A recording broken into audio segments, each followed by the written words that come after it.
Today's last podcast on the left is brought to you by the novel Whispers by Lisa Jackson. In her chilling suspense novel, Whispers, #1 New York Times bestselling author Lisa Jackson explores a family's twisted legacy of lies and murder. It's been 16 years since Claire fled in terror from her family's home in a small town on the Oregon coast. 16 years since her fiancé's tragic death and the shocking secret she promised never to reveal to anyone.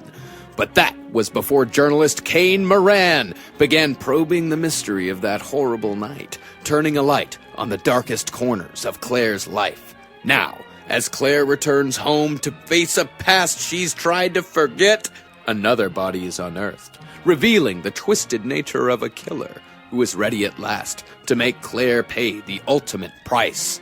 Whispers by Lisa Jackson is available everywhere books are sold and at KensingtonBooks.com. There's no place to escape to. This is the last podcast On the left. That's when the cannibalism started. What was that? Hands are alive with the sounds of podcasts. That works. Yeah, it's very clever. You did really good with that. Thank you so much. I That's really a good little appreciate song parody. You're a regular Weird Al over there. That's great. Strange Ben Yankovic. Ooh, Strange Ben Yankovic. Ooh, God. Name's Strange Ben. Yeah. Here, let me make your hands numb by me sitting on them, and I give you. And then what I do is I make your hands numb with my ass, and then I make you give yourself a hand job. Strange Ben. Strange Ben. Great. Are we ready to go, Marcus? We are. All right. Welcome to the last podcast on the left, everyone. I am Ben Kissel with Marcus Parks. We got Henry Zabrowski here. I've been Henry Zabrowski, and you know what? I'll continue to be, because you know why? I like Henry Zabrowski. Everyone likes Henry Zabrowski. You're a great guy. There are people that have attacked me many times online. What happened? I've been getting some online attacks too. What's going on? Well, you have a divisive personality. No, I I'm don't. America's sweetheart. That's I don't not really true. understand why I would get any sort of bad press, because I find that I'm what America technically deserves. I'm what America needs. All right. Yeah, whatever, punishment. Nixon. Thank you so much. That's very Strange nice. Ben. People That's love your new nickname. Yeah, Strange Ben. People love me. I mean, what can I do? I try to not have them love me so much, but they always do. I can't wait to introduce you to women as Strange Ben. Yeah. I'll never meet another gal again. All right, so today we're discussing magic. This is part of our, what is it, the third episode on magic? Second episode. Okay, and now we discussed the right-hand path, and now we're getting into the left-hand path. No, le sinistre. Does anyone have a thing in school where, because I never had that, but I've heard that people that grew up that when you were writing with your left hand that you'd get slapped with a ruler. Really? Because teachers said it was evil. Yeah, that's like a 1950s Catholic school thing. Yeah, fucking greasy Italians. Their shitty superstitions. They also believe you're not supposed to put a hat on a chair. But that's the thing that's mostly because they're cheap and they don't want to buy new hats. Yeah, or new chairs. So the term left-hand path comes from the tantric term Vama Marga, which means left-hand path. Now, the core practices of the left-hand path in Tantrism are the five M's: Madhya, Mamsa, Matsya, Mudra, and Methuna. I want to get a Methuna with lamb. Can I get it extra hot? Yeah, some hummus. And those translate to wine, flesh, fish, grain, and sex.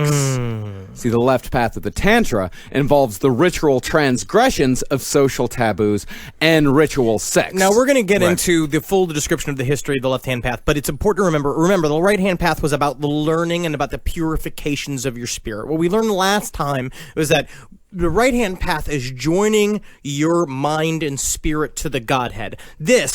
The left-hand path is about making yourself the Godhead. And I think it's the right way. If you discover it's very interesting. There's ways to break it down, but this is definitely the more fun version of magic, and there's a lot more pubic hair in it. Yep, a lot more ball sweat as well. There's a lot more ball sweat. And the very famous singer Sting, he uses tantric sex, and he has sex for hours. But this is my problem, right? Tantric sex is all about not coming.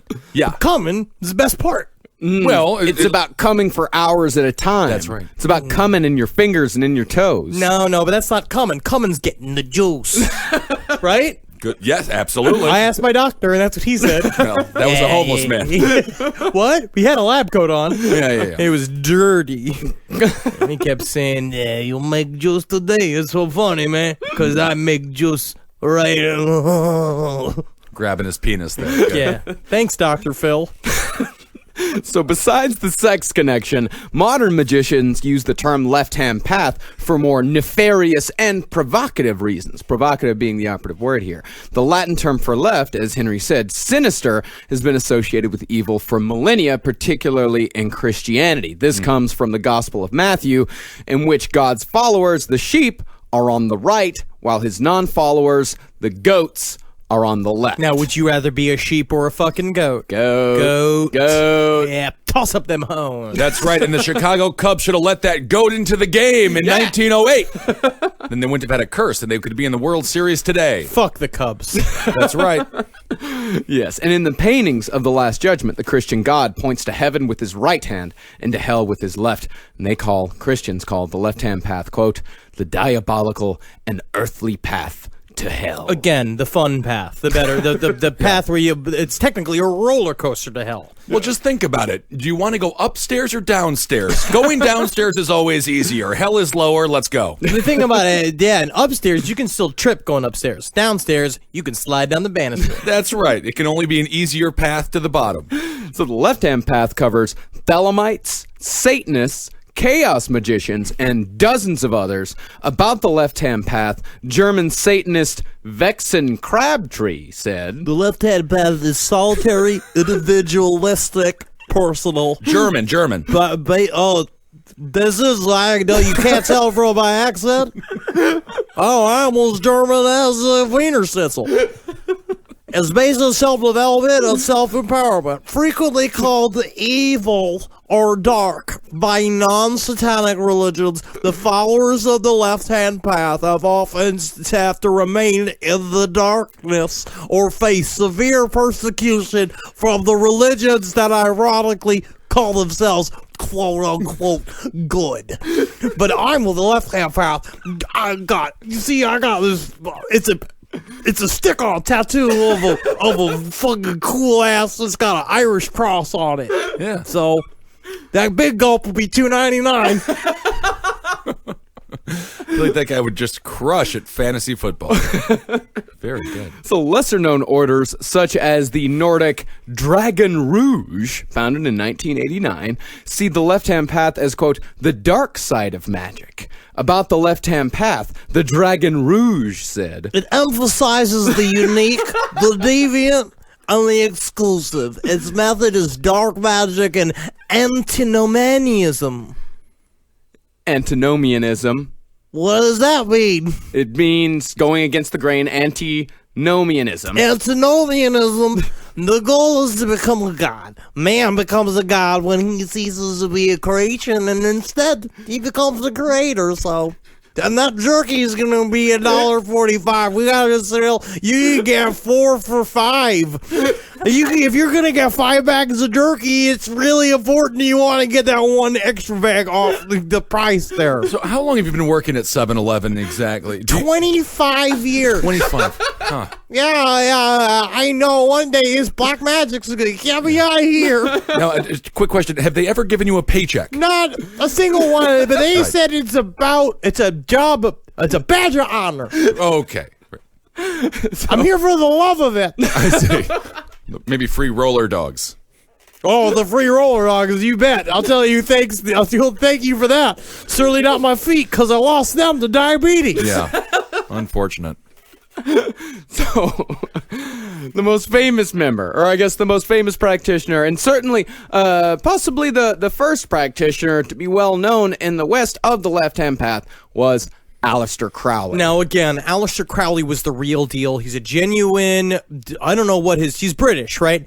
He's a real British badass. He's fucking, he really was all about magic. He was working on the right-hand path, working with the Hermetic Order of the Golden Dawn. As soon as he started realizing these nerds were in charge, he was like, fuck this, and just bounced. He was just like, no, you guys had it all wrong. It's just like, we could totally use this to get pussy. Yeah. And in his case, lots and lots of piles of dick. Well, let's go over how exactly that Golden Dawn split. See, he was a part of the Golden Dawn in his early days of magic. He had the name Frater Perdurabo, which means I will endure to the end. I never come. And I never will. Yeah, what does it even mean to endure till the end? It means you don't come. Yeah, it means you endure till the end.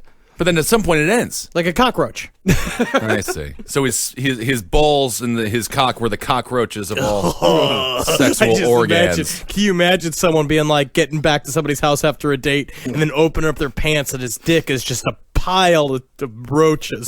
They endure till the end. You know, my cockroach dick can last through a nuclear holocaust. Yeah. So Crowley's mischief began in April of 1900 when a schism between Mathers, the founder of the Golden Dawn, and other members of the Golden Dawn happened. Now, if I'm correct in this, Henry, it's like you were talking about in the last episode where this guy suddenly created a bunch of new secret chiefs, right? He basically, Mathis created this idea of the secret chiefs. It was immediately, when they started the Golden Dawn, it was basically already over. Because he said that all rules and all formations and all ceremonies were okayed by the secret chiefs that only he could speak to. And that he created his own separate order, and it all had to be like, if you wanted to do something or if you wanted to get to the next level, you'd have to ask Mathis, and then he'd go to another room and be like, I better see what the secret chiefs say. And then he goes in there and then just stays there for like 30 seconds. He would to approximate how long it would take to talk to the secret chiefs. Yeah. And then he'd come out and be like, give me $5. Who follows these idiots, though? Right? Other idiots. Other idiots. The idiots are... But they're the smarter idiots. Well, you know how it is? You know how someone can be so smart that they become stupid? That's what these are. That's what these people are. They're the nerds that are just can't. They're socially very, very dumb. Right. Aleister Crowley just happened to be a modern man in this sea of like weird 1800s years old fucking spiritualists, and was just like, oh, no, you're not my boss. Yeah. No, I'm going to leave. Yeah, exactly. So on the orders of Mathers, who had told Crowley that if you help me in this task, then I will raise you up to 5th degree Golden Dawn. Because Aleister Crowley showed up and was kicking ass. Yeah. Like, he showed up, he did everything right, he was studying really hard, he flew through all of the first 3 orders of the Golden Dawn, he started joining up, it was also, it wasn't the OTO, he was in another group as well. No, he was the OTO, he started with the OTO as well, he was all over the plot, he was a real Deion Sanders of magic. Right. And then we get to this final level, and like Mathis is like, oh, I will do it. It says, don't worry, Alistair, all will be taken care of. I'm sure it's just going to be a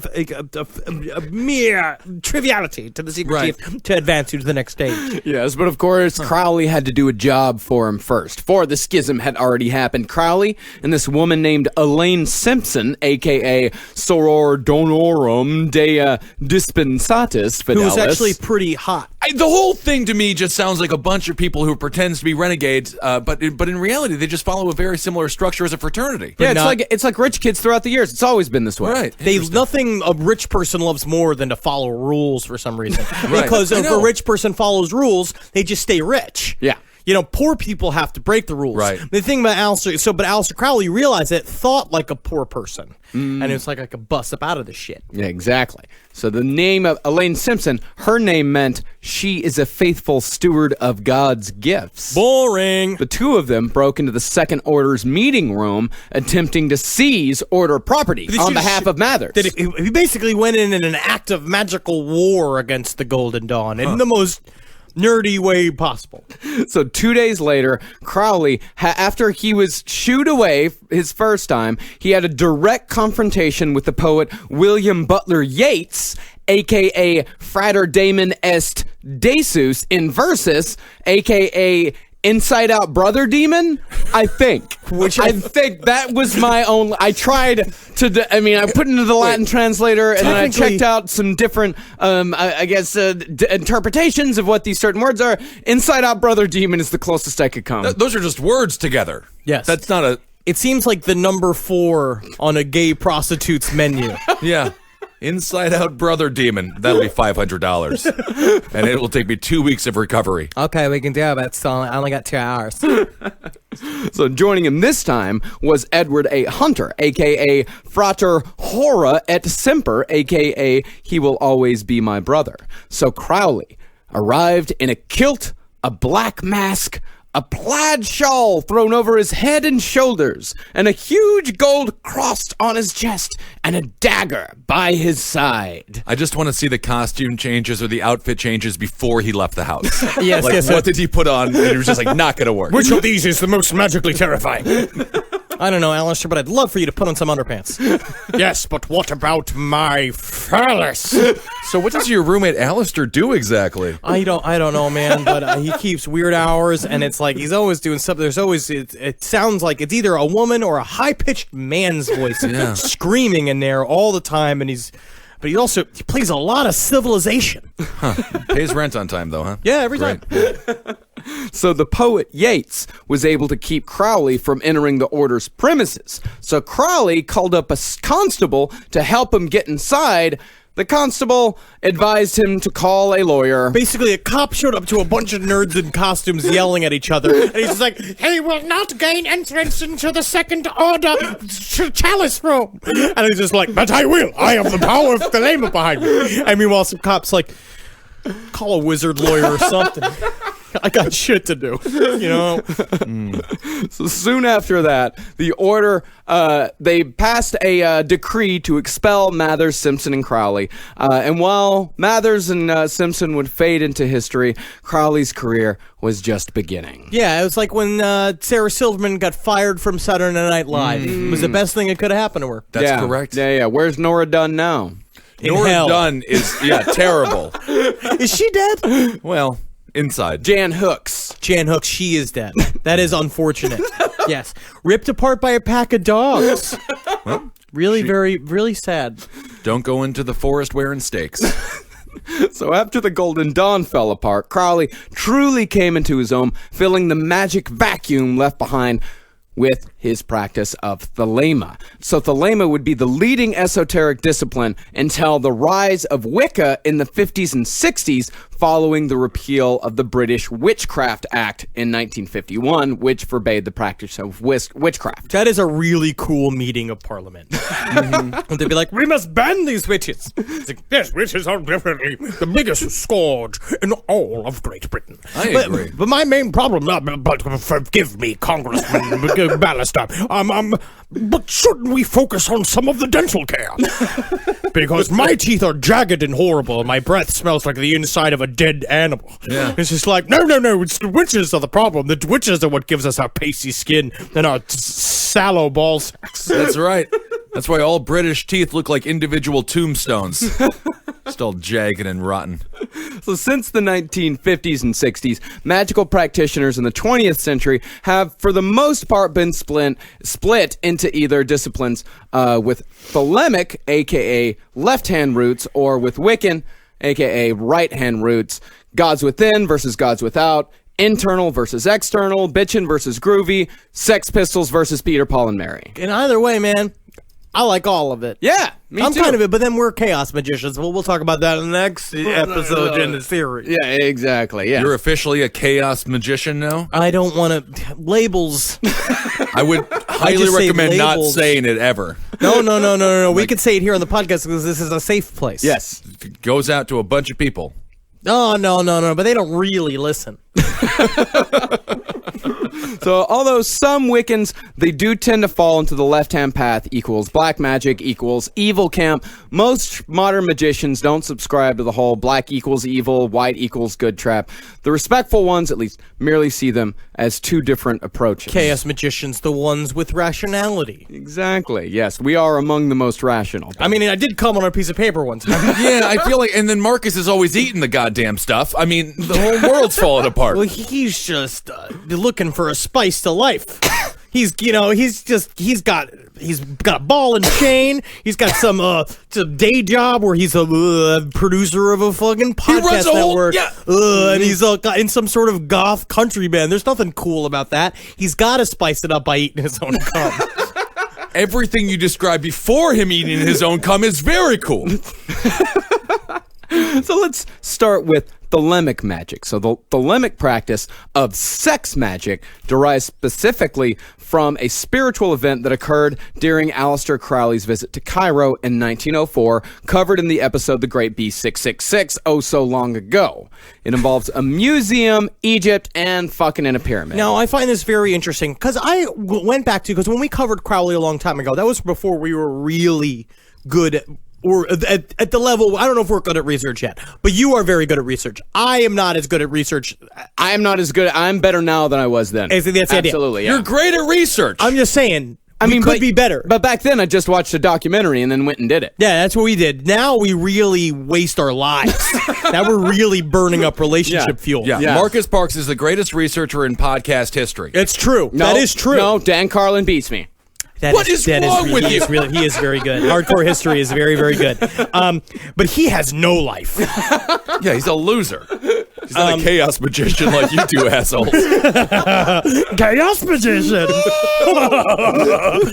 Welcome to my nightmare, Benjamin. Oh, excuse me, I have to light a candle because I accidentally farted and blew one of them out. I gotta have kids soon because they'll love you guys.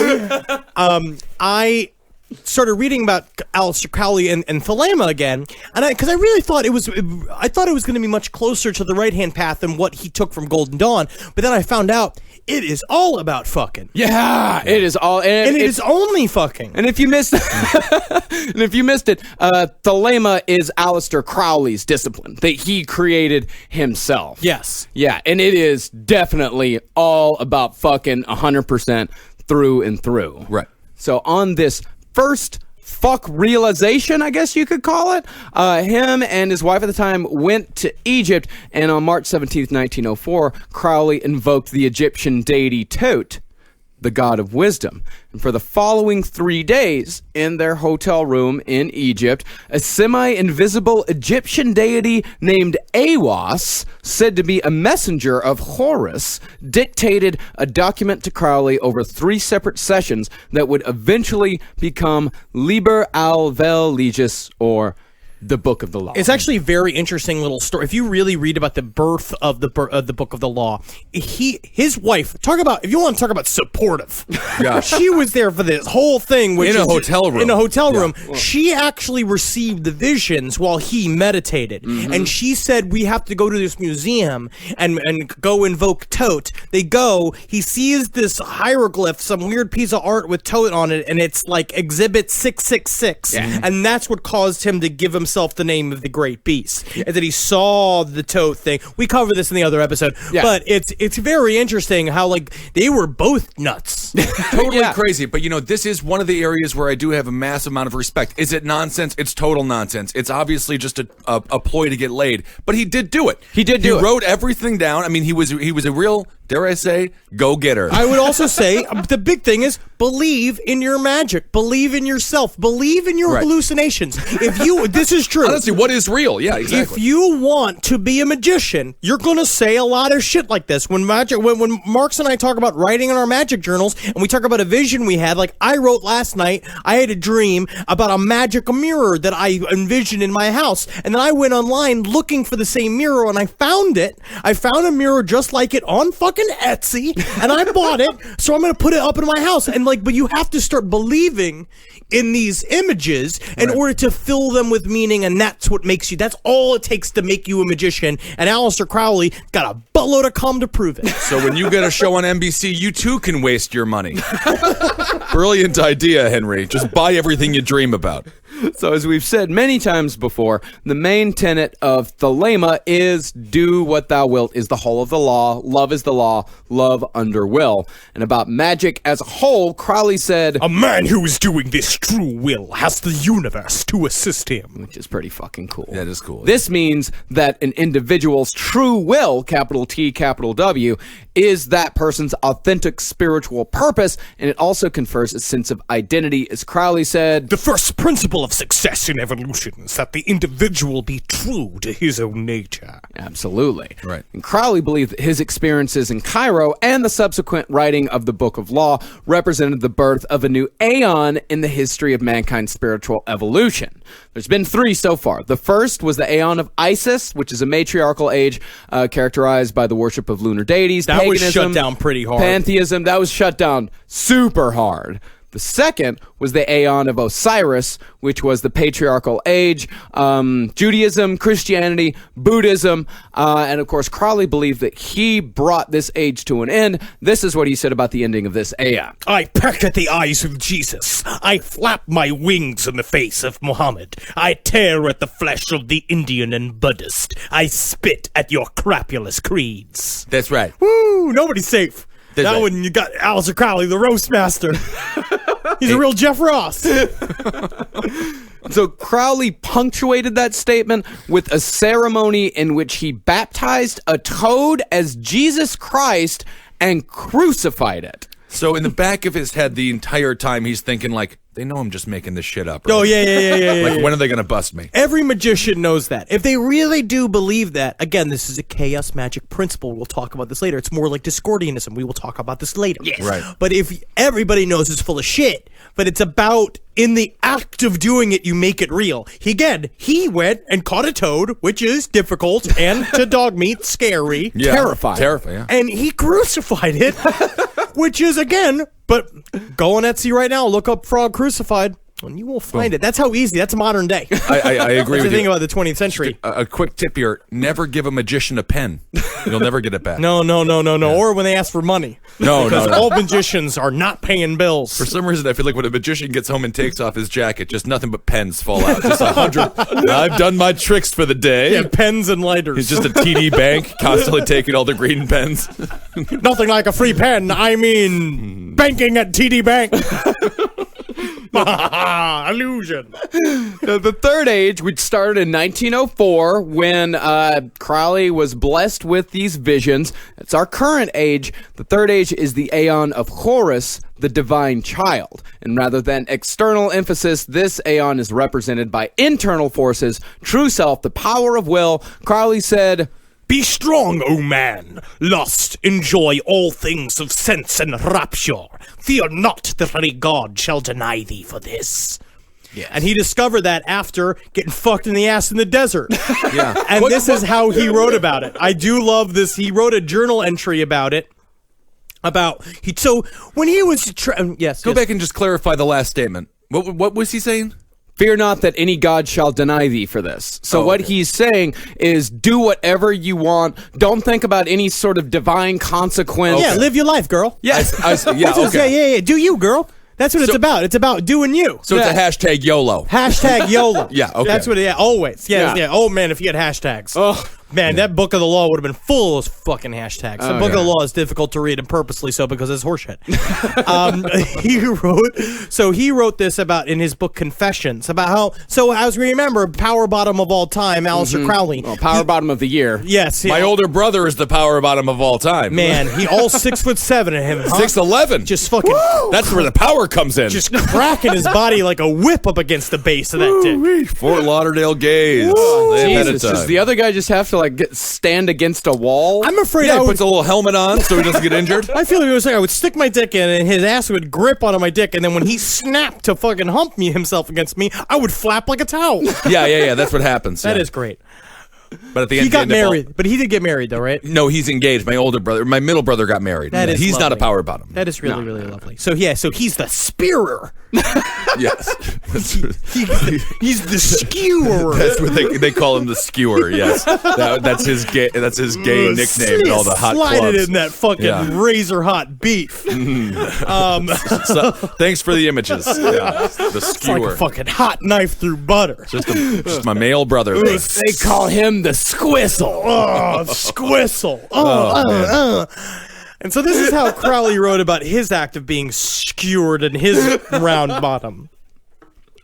We accordingly took loose rocks and built a great circle, inscribed with the words of power, and in the midst we erected an altar, and there I sacrificed myself.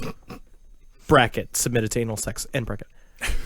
The fire of the all-seeing sun, Bracket, Newberg's penis. That was his acolyte. End bracket. smote down upon the altar, Bracket, his asshole. Close bracket. consuming every particle of my personality. Bracket, massaged his prostate until he came in his pants. End bracket. I'm obliged to write an hieroglyph of this matter because it concerns things of which is unlawful to speak openly under penalty of the most dreadful punishment. Which is just being locked in a prison with a bunch of other gay guys. Sodomy laws were quite strict back then. Well, and this is the UK, right? Yeah. Yes, it was illegal to be gay. No theater for a week. The government has punished you. You do not get to see theater for a week. We take your tiny dog and we shave off its beautiful new haircut. Right? Oh, no one wants a bald dog. If you're walking around with a bald dog, everyone knew you just had anal 3 weeks before. And remember, everybody, the man that was a part, Newberg, that was a part of that ritual, he went insane from that power bottoming. Damn. Lost his mind. God, fucking tight as a drum back there. Do you think he was crazy first, or then No, he was actually he was somewhat of a dainty boy. He was a poet. He was kind of a high class, not really, didn't really have much experience in life at all. Crowley just gets, let us say right now, Crowley was an evil, terrible person. He broke people. Like, he took that dude out there, he filled him full of drugs, he made him fuck him in the ass. Yes. Which is the worst. Yeah. That he let himself be fucked, and it was like he was raping the other guy. Yes. And he just dragged this guy through, and I will just, to put it shortly, he was not ready for that jelly. That's what Newberg was. Well, I mean, if the other guy is having sex with him on top, I mean, obviously the man knew what he was doing. He was rock hard. He was enjoying the Crowley sex. I don't know if he was, because now when Alistair's being like, you can't fuck me well enough. I came on accident. He is, but he specifically chose people that were easily manipulatable. And so he took him out there and broke him down. He broke down his personality and then left him in the desert. And then meanwhile, he goes with this walking stick to Mexico. Yeah. Cool.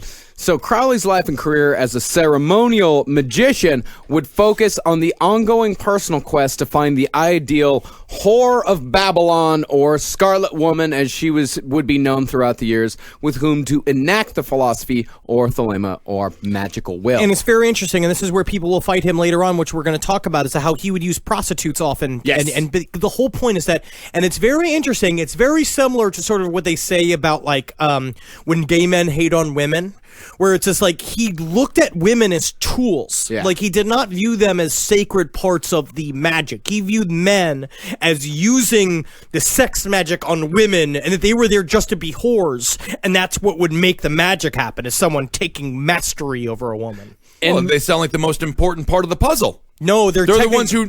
No, they're the catalyst. The cum is the most important part of the puzzle. Well, what Crowley believed is that there was one who was worthy, the Scarlet Woman. There would be one who would be like his worthy partner in thelema, who would make thelema real. So it's like the gay middle manager from Breckenridge, Missouri, who's just like, I just haven't found the one yet. That's my problem, is that once I found my true beau, when I find the true girl that will steal my heart, I can stop all this ugly sodomy. Ew, I hate it when a big Beverly man puts me down. I hate it when his mustache tickles. I hate it. I just like it. I want a woman, a big-breasted woman. Sounds like one of those guys who has a bunch of dog collars in the house but doesn't own a pet. You know?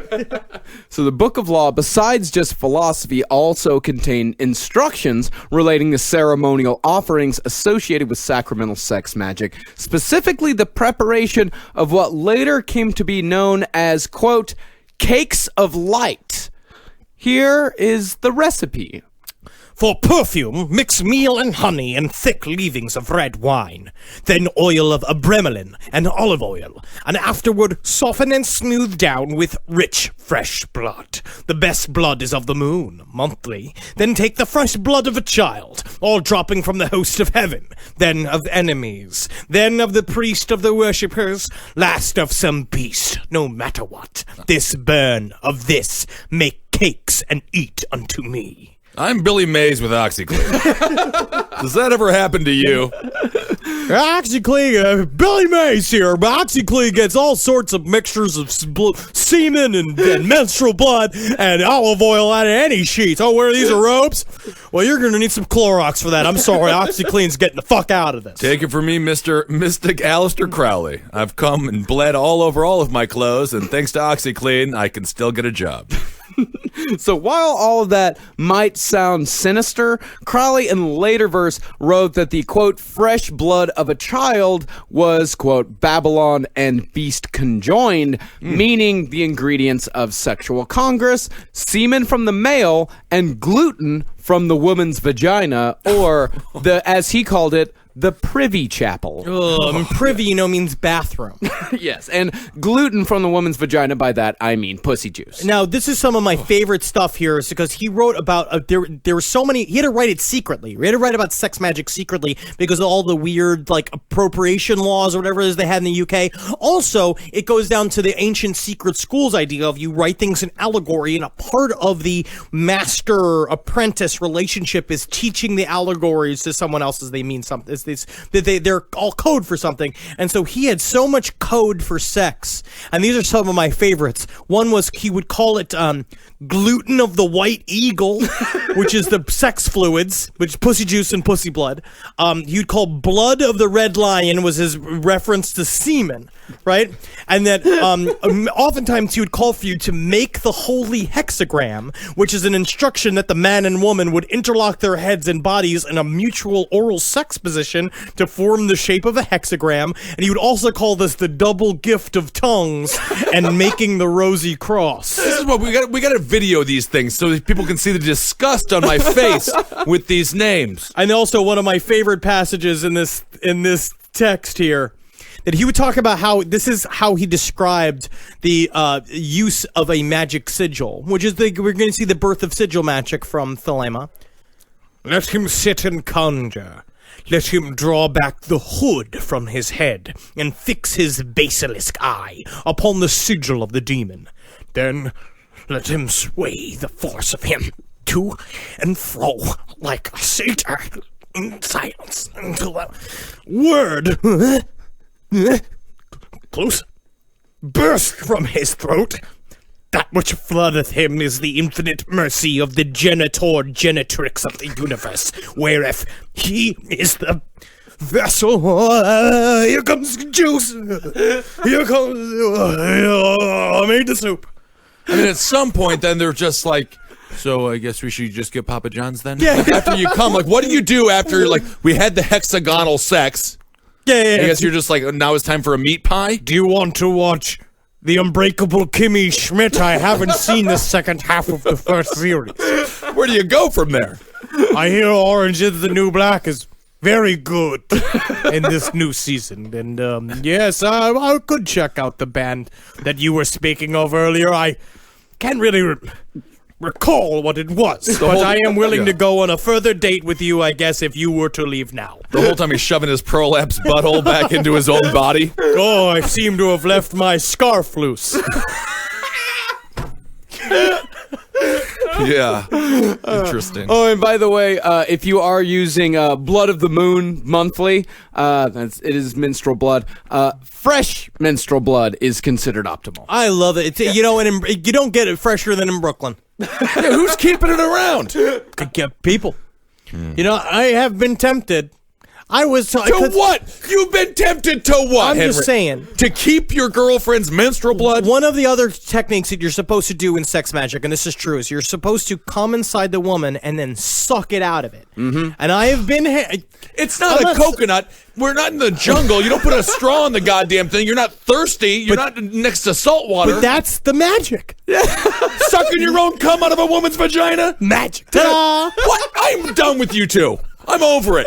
Marcus, you ruined Henry. I just love how upset you're getting in this episode. It's pretty good. You're so uncomfortable. You know what it is? I'm not uncomfortable. It's just you're my friends, and then I hear you talking, and I know you're serious. I hear how hard you are. I am rock hard. I will admit, I am rock hard. So the whole point of Crowley's sexual magic is that he believed that it could enable the practitioner to focus on a specific goal or outcome while having sex. The magician would dedicate the sexual activity to the goal of the magic ritual and hold the image of the goal in his mind at the moment of sexual climax. And because this is what they're talking about, is that the way they equated it was that the magic involved in sex magic is the idea is that sex mimics the creation of the universe, mimics the mother and father figures in the Kabbalah mixing together and creating the sun. And so that's you would just take it again as above so below, and that's also where this comes. Aleister Crowley created the idea of as above so below. Mm-hmm. So instead of the Big Bang theory, it's the power bottom theory. Yes. It's the Big Bang theory, and in our case, it's more of the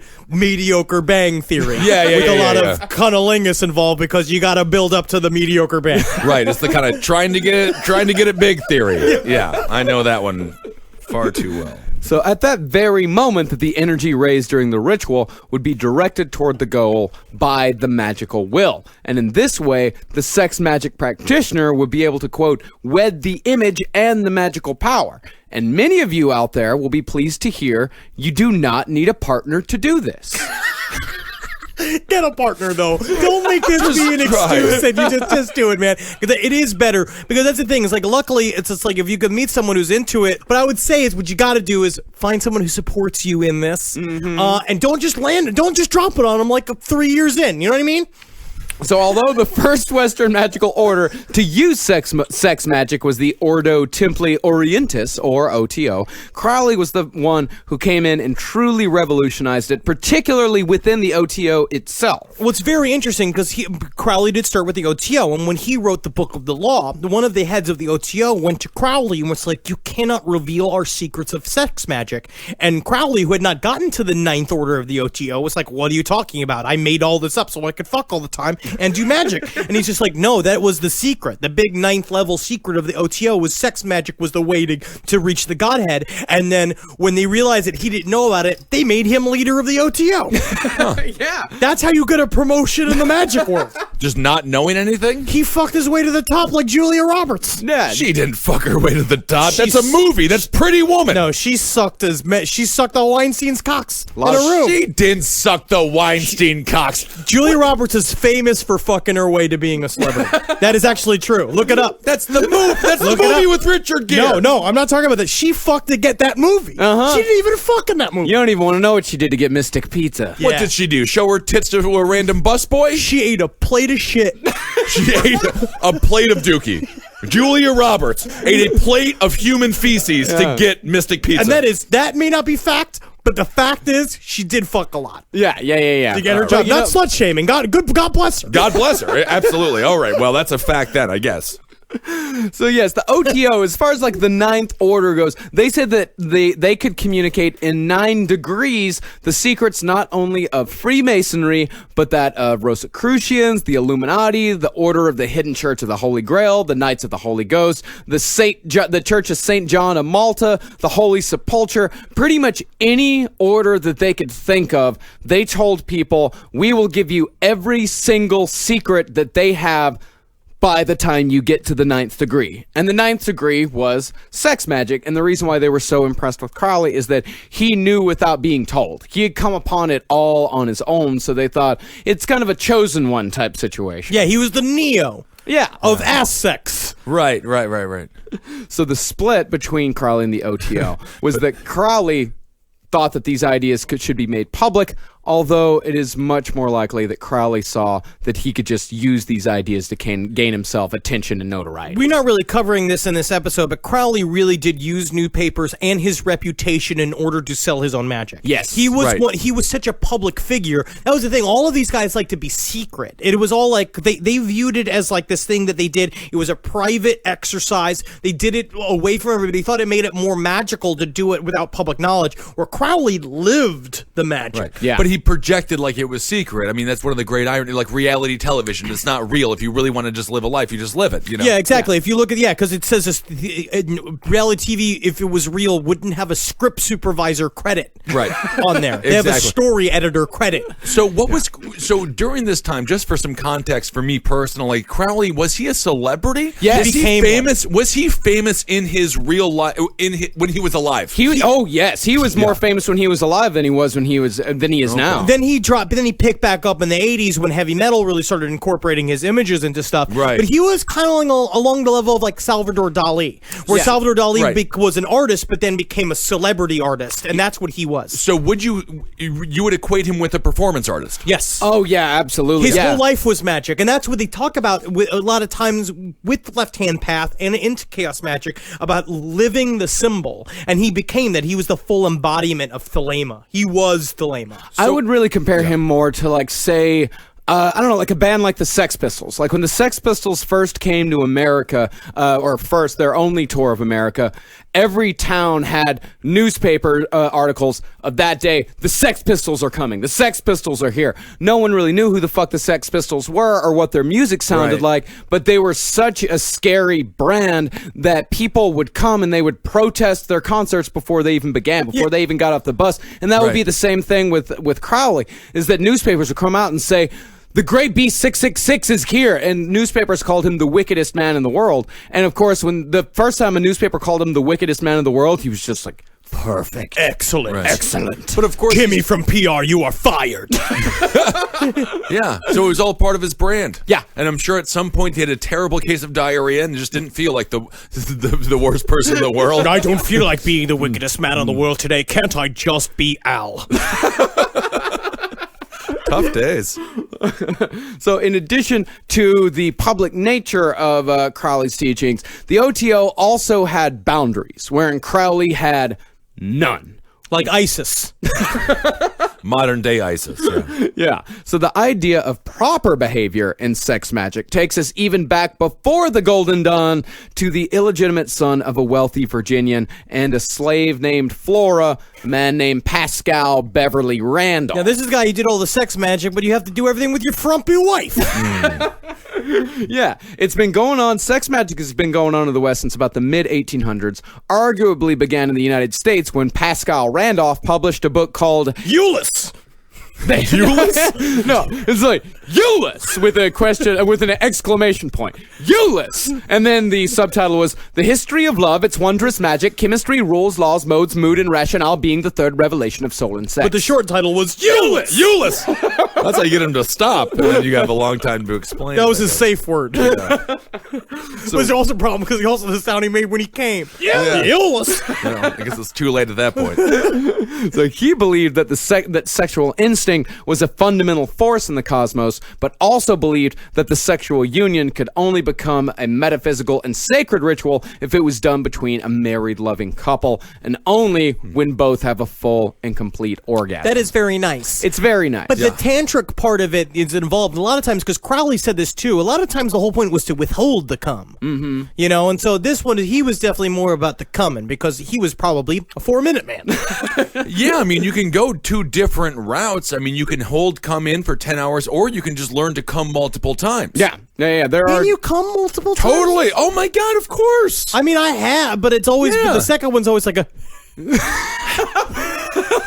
Yeah, of course. You know, your cum takes to smoking, and it gets a little bit of a Weezer's cough there. But no, you can cum 10, 15 times. Some people do it. If you want to, yeah. Some people have that, that fucking factory in their balls that really gets it going right gotta after give the it- first one is out. God, I always hated when the government comes in and shuts down those factories. That's The right. middle class is suffering.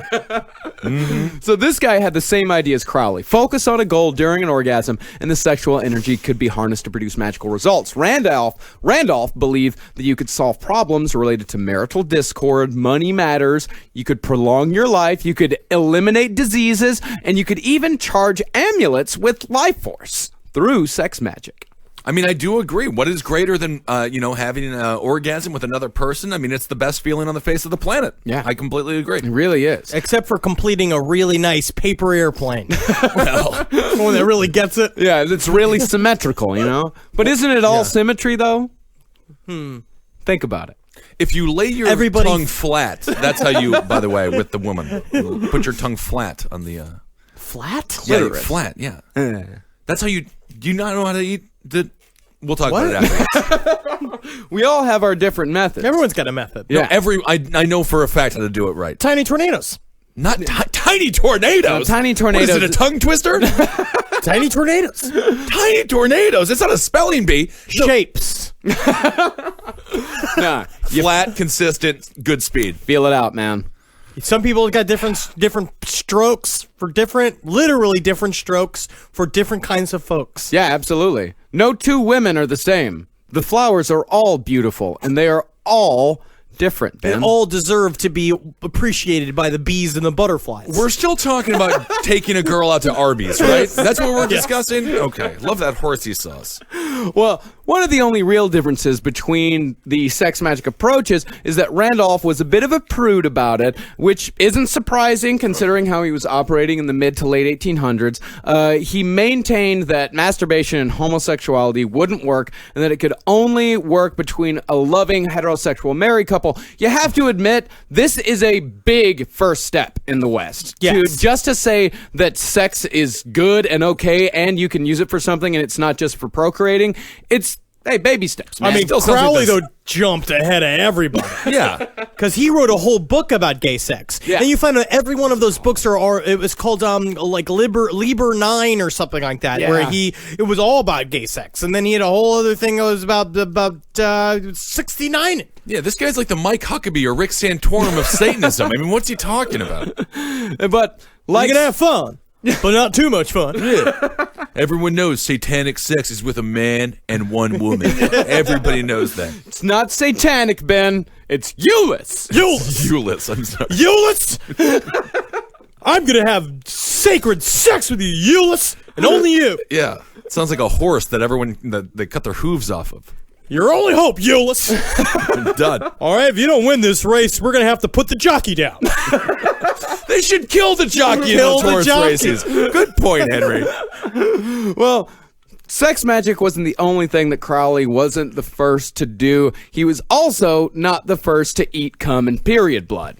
Now, as far back as the 4th century AD, the Syrian Bibianites, who were essentially Christian Gnostics, who we'll get to in a bit, believed that releasing sexual energy was the true expression of Christian beliefs. And for them, consuming semen and menstrual blood during the Eucharist was a purer form of ritual communion than just using boring old crackers and wine. Yeah, crackers and wine, it's for the birds. Common fucking vegetable blood, that's for people. Oh, it's very, yeah. Well, I also feel like there was a shortage on food. They were living in the desert. That is true. I mean, it's the 4th century. You making stuff will come out of your dick that not only feels good, looks like icing. Yeah. Tastes like gravy. Human bread. So the use of sex magic, Jesus. I'm disgusted by myself. You know, but that's funny that you know that, Ben, because it does kind of taste a little like bread. Stop. I'm going to go ahead and even myself say stop eating cum, Marcus. Yeah, just don't eat cum I anymore. did it once. I just feel like we don't have to talk about it. There's a lot of... If we're going to talk about it, this is the episode to talk This about is it. if I'm going to talk about it, I'm going to talk about it now or never. Okay. Dog Meat was making his own dog soup. That's what that's what you got to say next time you're having sex with Carl. Be like, oh, time to serve up some ladle of dog soup. No, would you... The images... No, I don't man. like it. All right. Marcus doesn't have sex.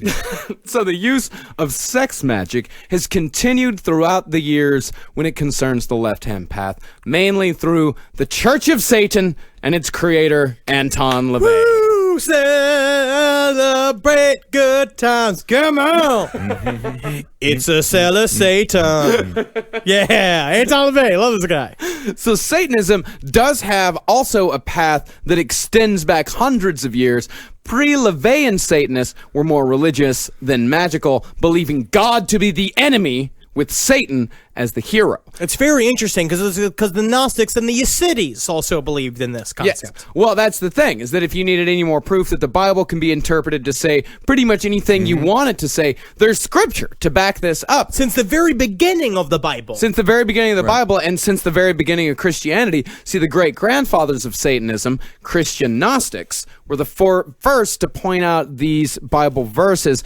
And the story of the temptation in the wilderness, the devil offers Jesus, quote, all the kingdoms of the world and the glory of them, with a very clear implication that he has that power, that he can do it, that he's not just lying to him, he's not trying to trick him, that if Jesus wants these things, the devil will give them to him. Or not the devil, Satan. Two very different things, and two very different important things to say. God is the landlord and Satan is the super.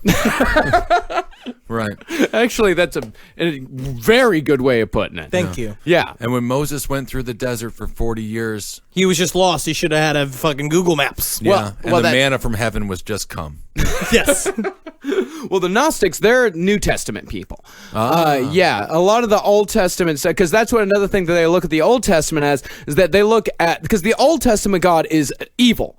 Like, he is an absolute... He's angry. He is an angry, evil prick all throughout. And that's what the Gnostics pointed towards, is that, look at this guy, look at all of the awful things that he did. This Satan guy was only trying to bring us knowledge. He was only trying to show us exactly what's really going on in this world. With the idea that God made... The Christian Gnostics were actually so pure that they believed that God made this flawed world. God made the world filled with sin and filled with disease and filled with bad luck, and that Satan was there to help you stand it. Yeah. To be like, embrace it. Like, come with me, and like, this is also our description of Christian Gnosticism. Again, I always want to say with these topics, hundreds of literally intellectual volumes have been written about these topics. We are not the first and foremost experts. No.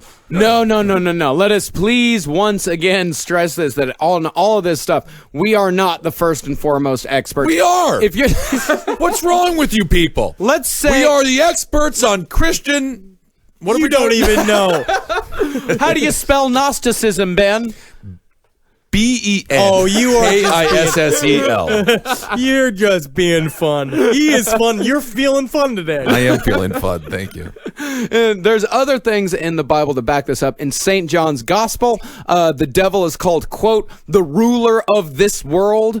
St. Paul calls him, quote, the God of this world. And as I just said, it was also said that in Eden, Satan was trying to free mankind from the evil God by encouraging them to eat from the true tree of knowledge. And some said that once one reaches gnosis, Gnosticism, gnosis, or a true understanding of the nature of this world, he or she could indulge in all of the lusts and desires of this world without fear of corruption. That's what they're saying, is that if you reach a true understanding of the world, then and only then would you be able to YOLO.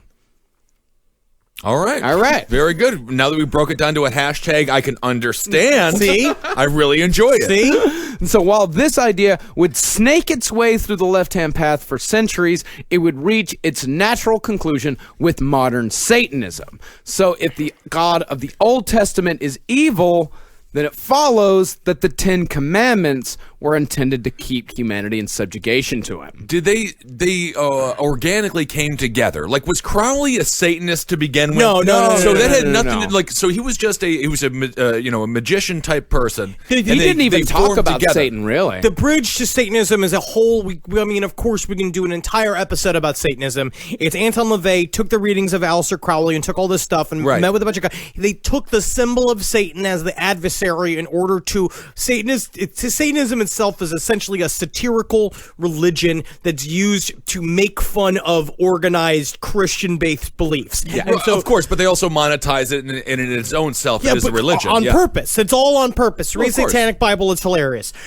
But the whole point, Satan was just used in this context to be like, we're rooting for the Joker. Was Crowley happy when the Satanist sort of He wasn't co-opted around his for point it. of Yeah, view? he was dead. Do you think he would have been happy with it? No, because Because it would have taken the focus away from him. Because Crowley liked being the one. Right. He liked being the only guy. he I would don't- not have liked Anton LaVey. No, he would have hated Anton And the LaVey. two of Because them, they get lumped together so much. but because one's a natural predecessor of the other, because Anton LaVey also used the showmanship shit of it. Again, Right. and you read about his life, it's very interesting. He was, a carny, and If you believe that version of his life, there's a lot of conjecture as to what Anton LaVey's upbringing actually was. it's pretty fun. It's a fun, but the idea is you keep him guessing. Yeah, there you go. And that's but Aleister Crowley wanted to be all about him. He also took it deadly seriously. Anton LaVey blew up the whole thing of saying this whole thing's a joke. Okay, yeah, exactly. interesting. Yeah, and in response to those 10 commandments, Anton LaVey created the 9 satanic statements. Of course, we'd read them on here before, but they always bear repeating. Henry. Number 1. Satan represents indulgence instead of abstinence. Number 2. Satan represents vital existence instead of spiritual pipe dreams. 3. Satan represents undefiled wisdom instead of hypocritical self-defeat. 4. Satan represents kindness to those who deserve it instead of love wasted on ingrates. 5. Satan represents vengeance instead of turning the other cheek. 6. Satan represents responsibility to the responsible instead of concern for psychic vampires. 7. Satan represents man as just another animal. Sometimes better, more often worse than those that walk on all fours, who, because of his, quote, divine spiritual and intellectual development, unquote, has become the most vicious animal of all. 8. Satan represents all of these so-called sins, as they all lead to physical, mental, or emotional gratification. And 9. Satan has been the best friend the church has ever had, as he has kept it in business all these years. kind of a smug 9. Oh, it's a smug religion. It's among the most smug, but later on we'll get to the guy who managed to make it even more smug. There are rules.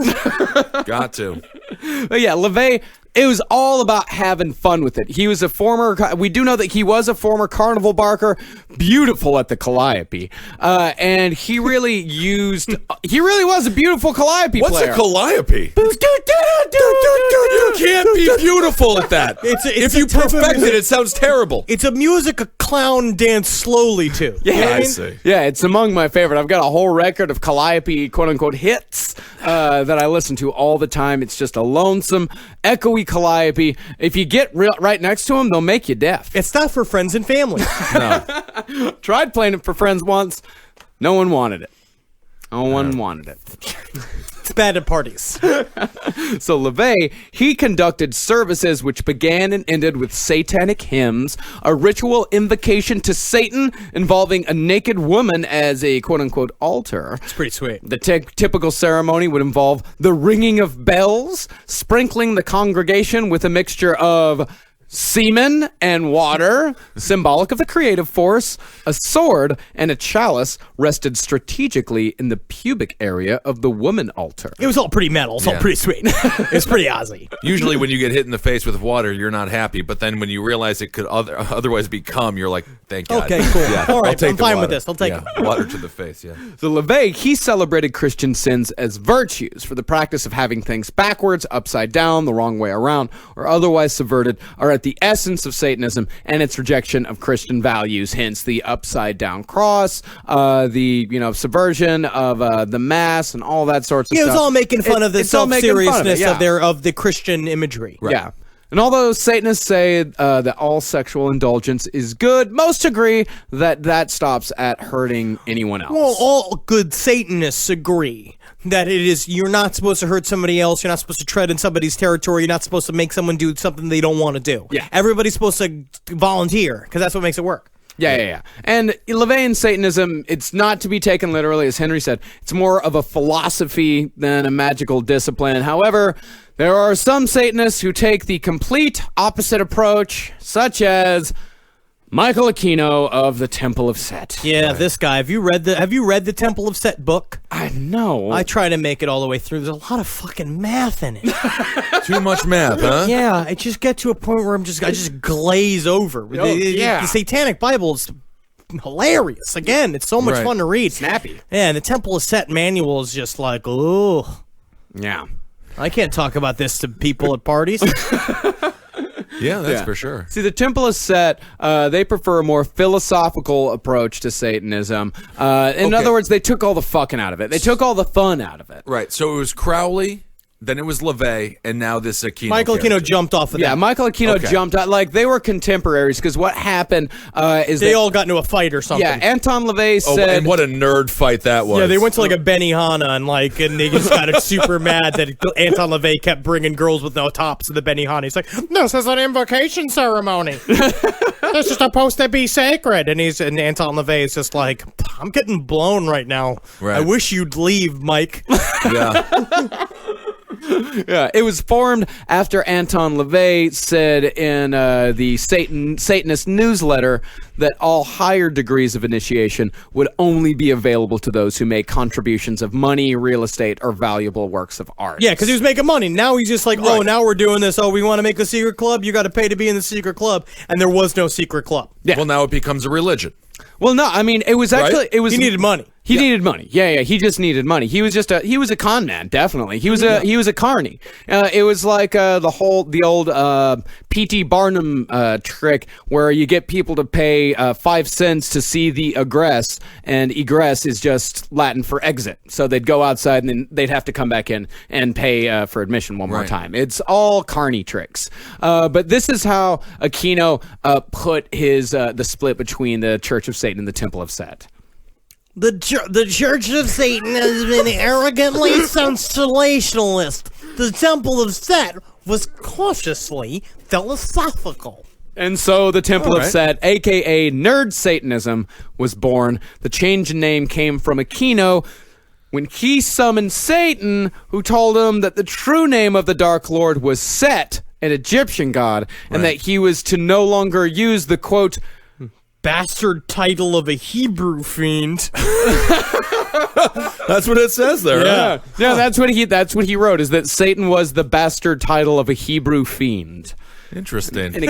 And Set told Aquino that he was the successor to Crowley and was to be Magus, 5th degree of the Aeon of Set, whose sacred magical word was Xeper, Zepper, but it was pronounced Kefer for some reason, which translates to I have come into being. Try to convince your whole fucking bake sale team to call you that. Right. So what was the rivalry? Was it very intense, the rivalry between these two living people? Yes, Crowley's he did dead. not enjoy LaVey. They did not like each other. Yeah, they hated each other, but it was more LaVey just like, get the fuck out of here. Yeah. And Aquino would be like, I don't believe that you're using the ideas of Aleister Crowley in the ways that they were meant to. And then he believed that during one of his magical rituals, that Aleister Crowley, or that Set came to him at night and told him that, hey, you're the new Aleister Crowley. That old Aeon, by the way, it was real fucking short. It was just like 1904 to 1970 something, 1980 something. We got a new We one got now. a new one, and now you're the guy in the new one. And It's was the there... Temple of Britney Spears. It's a new Aeon of midriffs. Yeah. Power pop. Was there so the followers of LaVey, did they ever go over to this other fella? Some did. Yeah, some did. There's always, anytime there's a schism, there's always a Yeah. split. That some people are going to jump to one side, some people are going to jump I to the can other. pretty much guarantee it was the ones that weren't getting laid. Yeah. See, while LaVey, he used Satan as more of a symbol, the Temple of Set believes that their god is very real. They believe that Set will come to Earth. They want to open up the channels, which also fun that Michael Aquino worked for the U.S. Army. Yeah, we'll get to that here in a second.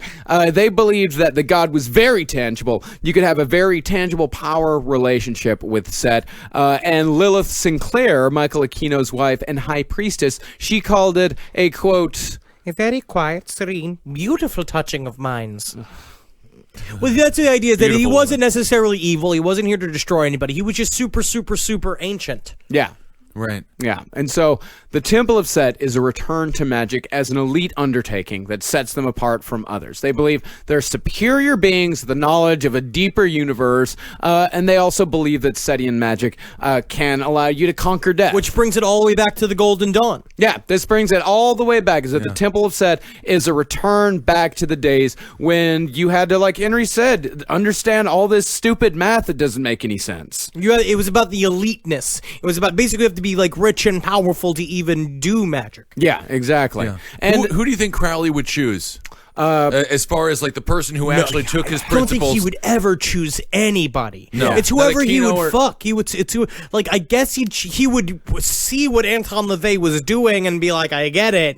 But unless Anton LaVey was willing to suck his dick, I don't think they ever would have been friends. I see. yeah, it's like they ripped Crowley in half. I see. Like Aquino went with the ritual side, and LaVey went with the fun side. Crowley was the big real deal. Right. Crowley was the guy who was the old school guy who made the new rules. He was like how would you put it? He was sort of like the Keith Richards. Yeah. Yeah, and I would say that, Aquino is sort of like the Jason Mraz.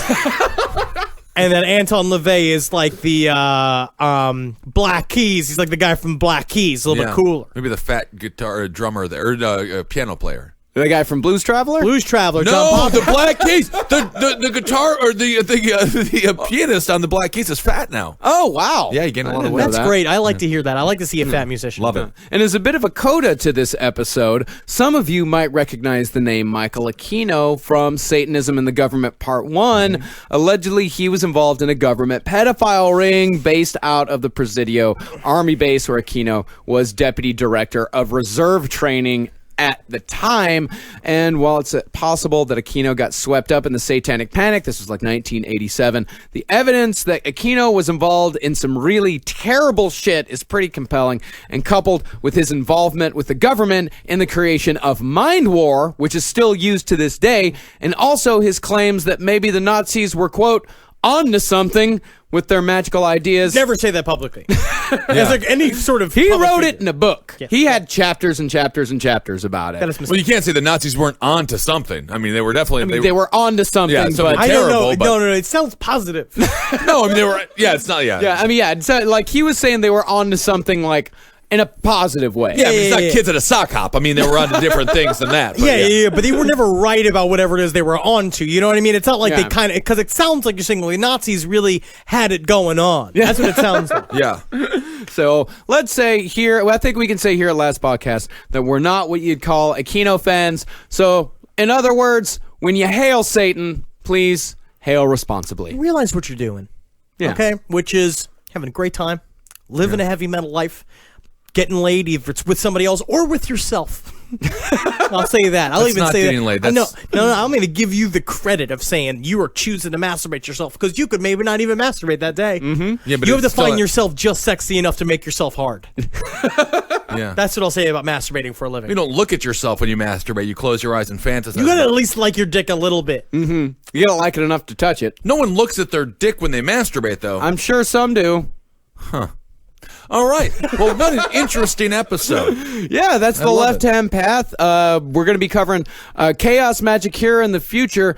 We don't know exactly when it's going to be because next episode 200 it's going to be a special one. You wait. guys are going to absolutely love what we're doing. So okay, so I'm with you. I support Crowley then, huh? Well, I would say more LaVey. LaVey. But myself, I support Austin Spare. Why?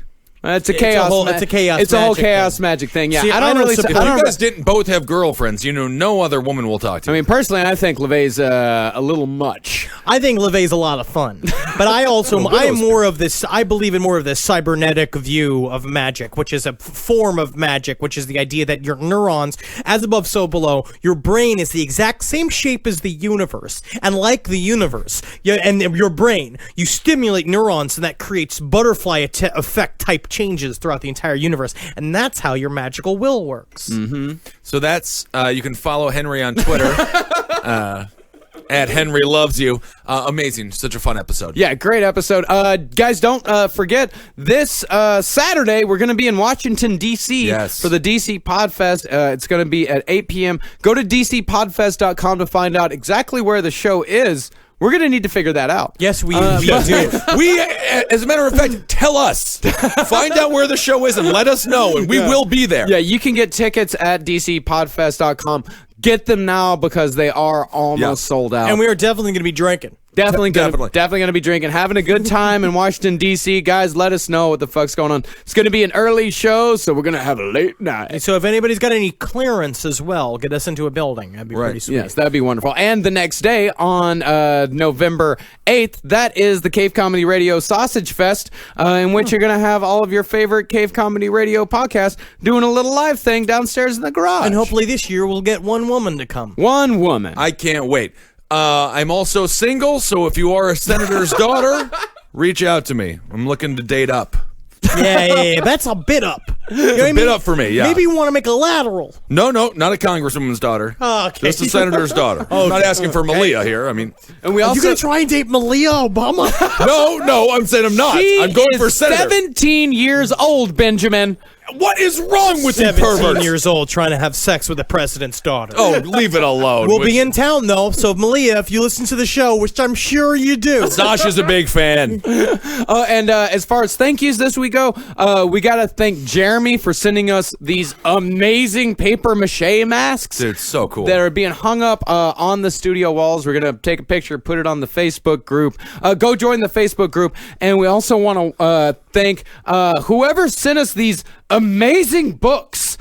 Final Warning, A History of the New World Order is one of the ones that I got. Ben got one about the psychosis of Nixon. Richard Nixon, a psychobiography. I'm actually going to read this book, and it will be my first book I've read since Confederacy of Dunces 4 years ago. Mine is called, I got 3 called UFO Religion, one called The UFO Files, and one called Ambassadors Between Worlds. I love it. The other ones I got were Men in Black, Aliens Among Us, Secret Black Projects of the New World Order, and the special collector's edition of History Classics, Secret Society. I can't wait to have an even harder time talking to people. and those were shipped to us from Midtown Scholar Bookstore in Harrisburg, That Pennsylvania. is incredible. So check that out. Buy books from them. Reflections of a Peacemaker, Chapter 9, page 119. Already my favorite sentence. Nixon's brother, Donald, had no trouble recalling that Dick was the peacemaker. So isn't that exciting? I'm afraid of this new chapter in your life when you start emulating Nixon. Oh, I can't wait. I am not a podcaster. Yes, that is Midtown Scholar Bookstore, used, rare, and new books in Harrisburg, Pennsylvania. They're fucking amazing. And you can search their bookshelves and order online. It seems like, I'm looking at pictures of it right now, it looks like an amazing place. They got a big Liberty Bell in there. So hail sweet Satan. Let him make changes in your life. You heard about how to do it today. If you're going to eat cum, make sure you're thinking about making money while doing it, because if not, you're just wasting cum. Yeah. How much cum have you wasted this week, Ben? Actually, not that much, sadly enough. I consider not an ounce of my cum to be wasted. Yeah. I waste quite a bit. All right, so hail yourselves. Thank you guys so much for supporting the shows here on CCR Top Hat Roundtable, page 7, Sex and Other Human Activities. Henry's show, check it out on NBC. It's on Thursday at 8 p.m. It's called Heroes Reborn. Yeah, but I'm dead, and I don't know if I'm coming back. Did you die in the show? I don't know if I'm coming back. Did you die? Yeah. I can't. And I don't know if I'm coming back. Guys, Weird. is Henry coming back? I don't know. And also, if you want a t-shirt, cavecomedyradio.com/merch is where you go to for that. And I think that's a Heil Geen on that one. Heil Geen. Follow Marcus Parks on Twitter at Marcus Parks. I'm at Ben Kissel. Henry loves you. Hail Satan. Yep, Hail me. that's it. For more shows like the one you just listened to, go to cavecomedyradio.com.